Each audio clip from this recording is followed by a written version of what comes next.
Mandibulise kuni bathandi bezemidlalo eMzantsi Afrika, ingakumbi kuni balandeli bebhola elikhulu ke laseMzantsi Afrika.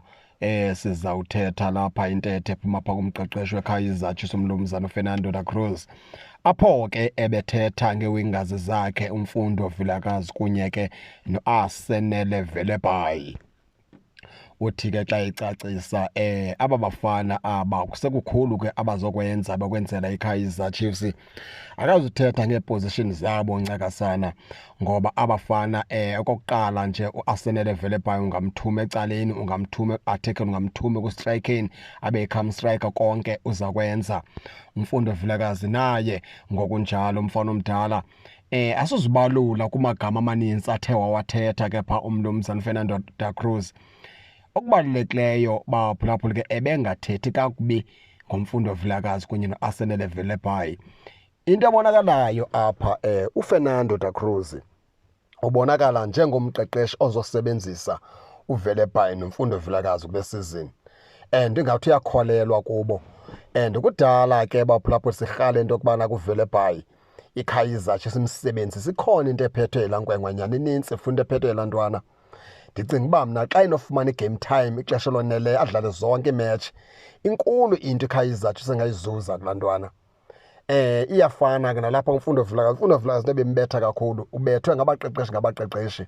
Endicinga into yokubana noko emqondweni ngoku naye senako ukubona oontanga bakhe oomfukeng bephuma behamba bodlala onkotha.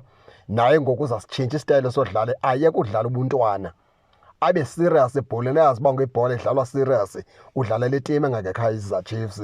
Ndiqinisekile uzawukhula ke ngokwasemqondweni kumfana omdala. Nale into ke le siyamnqwenelela into yokubana kakhulu ngokwasemqondweni uMfundo Vilakazi. Zinintsi ke youngsters phaa kuqala leKaizer Chiefs asicinga into yokubana ke uFernando da Cruz mele asisebenzise. Umzekelo uWandile Duba, uyatyhala uWandile Duba, uyatyhala ngesifuba umfana omdala. Ngaske ke uFernando da Cruz angangayibulali ke laa kamva nalo angabani elisebenzisa uquka phaa oMduduzi Shabalala. Ezi ntwana zonke zeKaizer Chiefs ziza kakuhle baphulaphuli.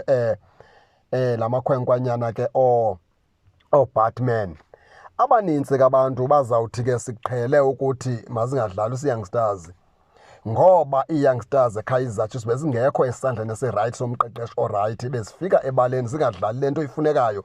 More especially uMfundo Vilakazi kunye noMduduzi Shabalala bayibambe sekulate into yokubana mele kwenziwe kanjani.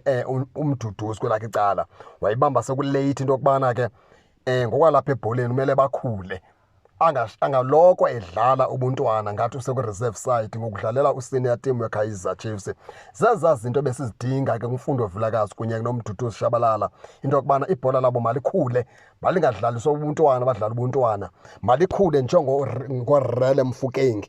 Ibhola labo, uRele yintwana incinci kodwa ibhola lakhe likhulile, ingathi yiplay endala mayidlala.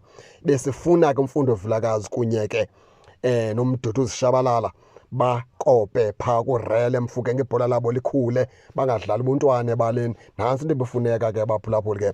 Ningake ningene ke nani ke nitsho into yokubana niva njani, nize ningakhohlwa usubscribe kule channel ukuze ningaphoswa zezemidlalo endizanothulela zona kwixa elizayo. Kakuhle babukeli.